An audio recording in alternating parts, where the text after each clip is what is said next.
নমস্কাৰ মই ৰাণা গগৈ আপোনালোকে চাইছে ইণ্ডিয়া টুডে এনি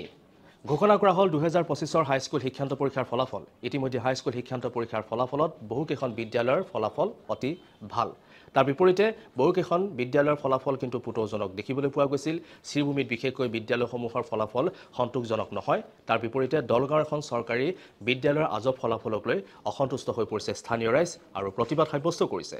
তাৰ বিপৰীতে আকৌ দেখিবলৈ পোৱা গৈছে গুৱাহাটী মহানগৰীৰ 5খনকৈ বিদ্যালয়ৰ ফলাফল অতি পুতৌজনক এইকেইখন বিদ্যালয়লৈ সম্প্ৰতি বিদ্যালয় পৰিদৰ্শক দীপিকা চৌধুৰীয়ে এতিয়া কাৰণ দৰ্শোৱাৰ জাননী জাৰি কৰিছে এই সন্দৰ্ভত চাওক আমাৰ এক প্ৰতিবেদন দলগাঁৱৰ এখন চৰকাৰী বিদ্যালয়ত মেট্ৰিকৰ আজব ফলাফল ৩৬ শিক্ষাৰ্থীৰ বিপৰীতে উত্তীৰ্ণ মাত্ৰ 5 পৰীক্ষাৰ্থী 19 গৰাকী শিক্ষাগুৰুৱে পাঠদান কৰা বিদ্যালয়ত উত্তীৰ্ণ হাৰ পুতৌজনক ফলাফলক লৈ স্থানীয় ৰাইজৰ হৰতাল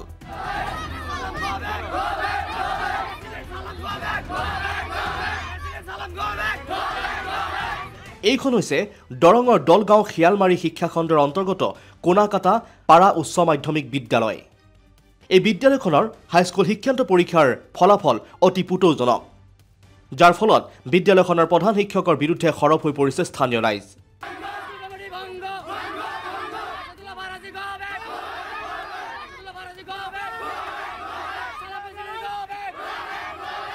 শোচনীয় ফলাফলৰ বাবে বিদ্যালয়ৰ প্ৰৱেশদ্বাৰত কেইবা শতাধিক ৰাইজে তীব্ৰ প্ৰতিবাদ সাব্যস্ত কৰে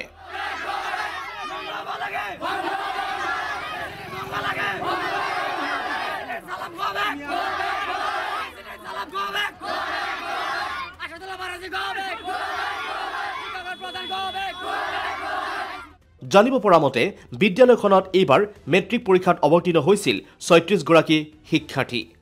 আৰু এই ৩৬ গৰাকী শিক্ষাৰ্থীৰ বিপৰীতে উত্তীৰ্ণ হয় মাত্ৰ 5 গৰাকী শিক্ষাৰ্থীহে প্ৰধান শিক্ষক আসাদুল্লাহ ফাৰুকী আৰু পৰিচালনা সমিতিৰ সভাপতি আব্দুল সালামৰ বিৰুদ্ধে প্ৰতিবাদ এই দুইগৰাকীৰ গাফিলতিৰ ফলতে গুণোৎসৱত এ গ্ৰেড পোৱা বিদ্যালয়খনৰ ফলাফল বেয়া হোৱাৰ অভিযোগ ৰাইজৰ আসলতে আমি সকলো গয়া ৰাইজ আজি ওলাই আহিবলৈ বাধ্য হৈছোঁ কাৰণ কোনাকাটাপাৰা উচ্চতৰ মাধ্যমিক বিদ্যালয়ত আপোনালোকে জানে যোৱাকালি মেট্ৰিক পৰীক্ষাৰ ফলাফল ঘোষণা কৰা হৈছে ইয়াত যিকেইজন পৰীক্ষাৰ্থীয়ে পৰীক্ষা দিছিল সকলোৱে ইয়াত ফেল কৰিছে আৰু এইটো একমাত্ৰ বিদ্যালয় প্ৰধান সুপাৰিনটেণ্ডেণ্ট আসাদুল্লাহ ফাৰুকী ডাঙৰীয়াৰ নেতৃত্বত এই বিদ্যালয়খন চলি আছে আৰু SMDCৰ সভাপতি হ'ল সালাম আলী ডাঙৰীয়া তেখেতসকলৰ নেতৃত্বত এই বিদ্যালয়খন পৰিচালনা কৰিব পৰা নাই অভিযোগ অনুসৰি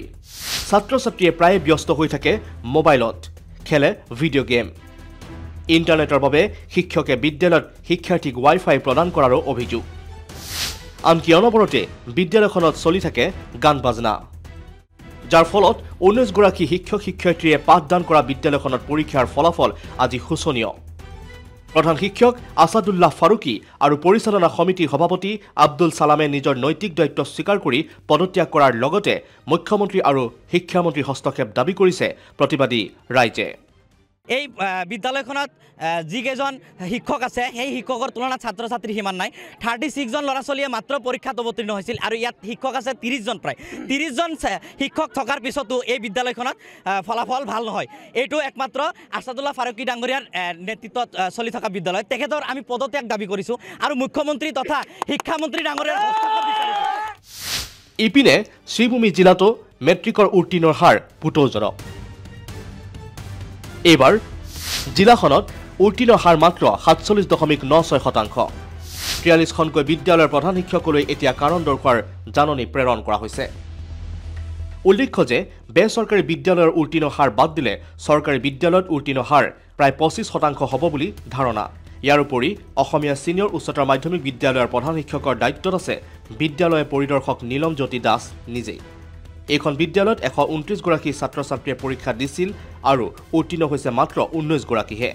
ফলত বিদ্যালয় পৰিদৰ্শকে নিজকে জাননী দিয়ে সমান্তৰালকৈ মেট্ৰিকৰ শোচনীয় ফলাফল মহানগৰীৰ 5খন বিদ্যালয়ৰ শোচনীয় ফলাফল দেখুৱা বিদ্যালয়কেইখনলৈ কাৰণ দৰ্শোৱাৰ জাননী বিদ্যালয় পৰিদৰ্শক দীপিকা চৌধুৰীৰ 5খন বিদ্যালয়ৰ ভিতৰত আছে Borsojai high school Maligaon high school NPME high school Pilingkata high school আৰু দিছপুৰ চৰকাৰী উচ্চতৰ মাধ্যমিক বিদ্যালয় news desk report India Today any